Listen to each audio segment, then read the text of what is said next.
ठीक है, हमारे साथ में हमारे संवाददाता रितेश चौहान जी भी मौजूद हैं, उनका रुख कर लेते हैं। रितेश, ये पूरा मामला क्या है अभी फिलहाल?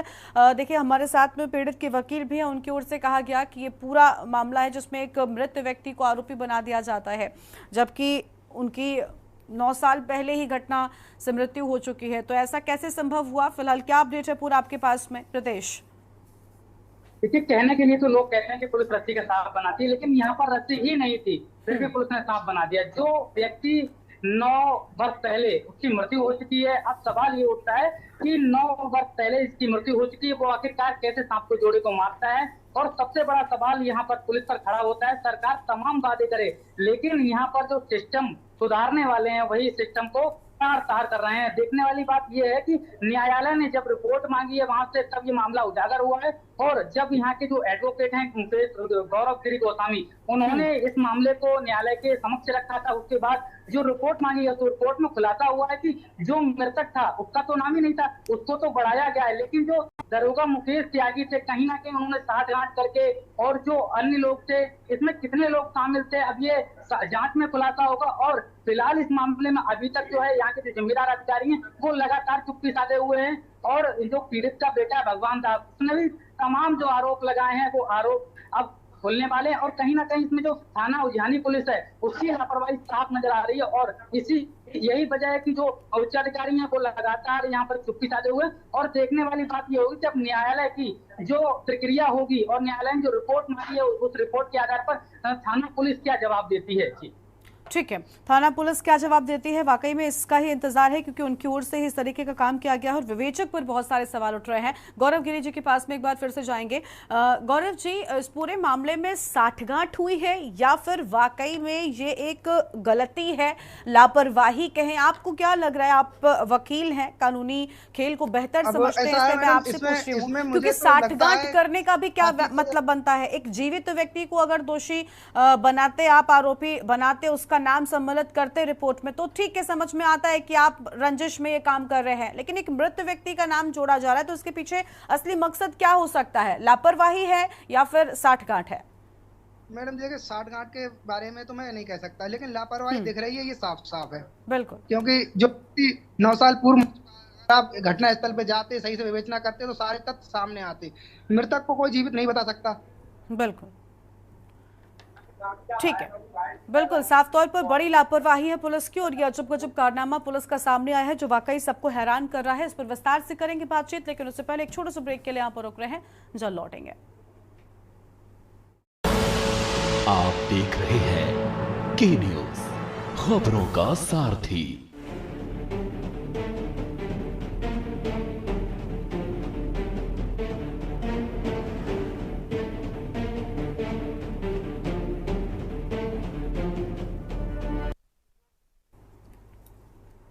ब्रेक के बाद आप सभी का स्वागत है। हम बात कर रहे हैं उस मामले को लेकर जहां पर एक बड़ी लापरवाही सामने आई है। पुलिस का खेल आप देख सकते हैं, किस तरीके से एक मुर्दे को जेल कराने की तैयारी में पुलिस का ये खेल नजर आता है। खास मेहमान हमारे साथ में लगातार बने हुए। श्वेता जी, आप देख रही हैं, एक तरफ बीजेपी या सत्ता पक्ष हम कह लें कहती है कि हमारा पुलिस जो है वो दोषियों पर कार्रवाई करेगा और यूपी पुलिस से अब अपराधी, दोषी, माफिया बच नहीं पाएंगे, लेकिन मैडम अब इतनी तेज हो गई उत्तर प्रदेश की पुलिस कि अब तो मुर्दों को भी जेल कराने की तैयारी में है।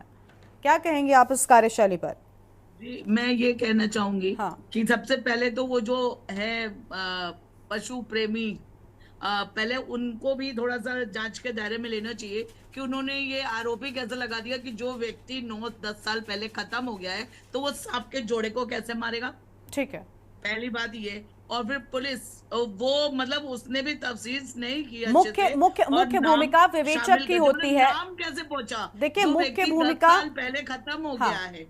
मैम श्वेता जी, सबसे मुख्य भूमिका विवेचक की होती है। जब भी कोई भी मामला लिखाया जाता है, कोई भी मुकदमा पहुंचता है पुलिस के पास में, उसमें दो पक्ष होते हैं और कई बार ऐसा होता है कि आपसे रंजिश है या कोई भी जब विवाद है, मुकदमा लिखा जा रहा है, तो ये बहुत स्वाभाविक सी बात है कि दोनों के बीच में सामंजस्य तो नहीं होने वाला, वरना मुकदमा ही क्यों लिखा जाता। तो लोग बढ़ा चढ़ाकर बताते हैं। विवेचक की भूमिका ही ये होती है कि पूरे मामले में विवेचना की जाए, उसके बाद दोषी कौन है, आरोपी कौन है और कौन सम्मिलित है उस मामले में, उसको बनाया जाए। तो विवेचक की गलती है सबसे बड़ी, और उस पर आप क्या कहेंगी?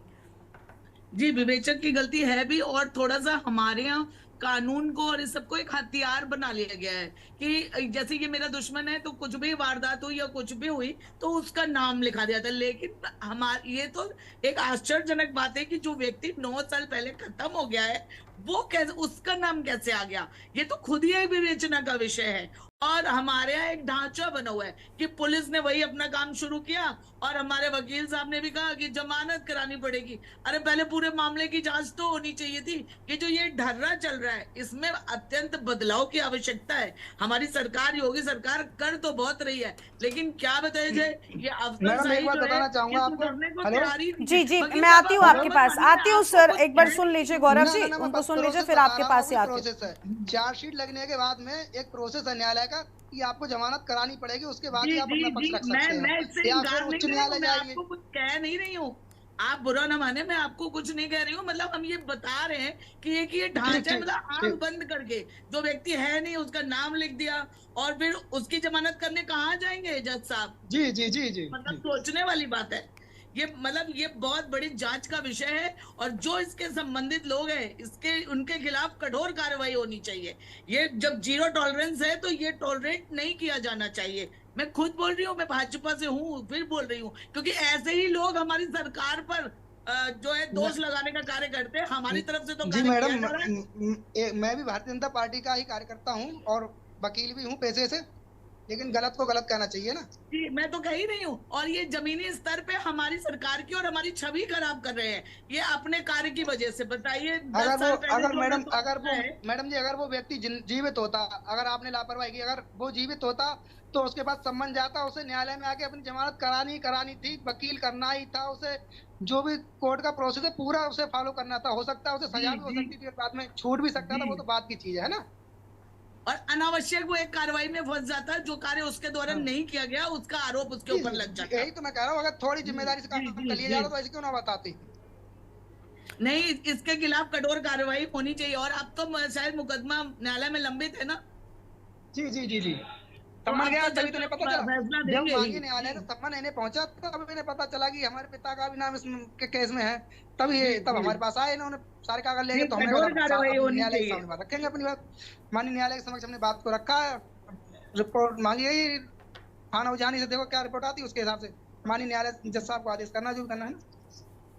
ठीक है, बिल्कुल तो होगा ही। और इन सबको जिन्होंने इनका नाम है इनको निलंबित करना चाहिए और कठोर कार्रवाई बिल्कुल पूरी कार्रवाई विवेचक पर होनी चाहिए और जांच बैठनी चाहिए कि आखिर ऐसी गलती, ऐसी लापरवाही कैसे हुई। मान लीजिए वो कोई व्यक्ति जीवित होता और उसके खिलाफ आप उसको इंक्लूड कर रहे हैं तो उसको सजा हो सकती है, जैसे कि गौरव जी कह रहे हैं, बिल्कुल ठीक बात है। किसी भी ऐसे व्यक्ति को जिसका कोई लेना देना नहीं है, रिपोर्ट में उसका नाम शामिल करना एक बहुत बड़ी बात है, एक अपराध है। चलिए ठीक है।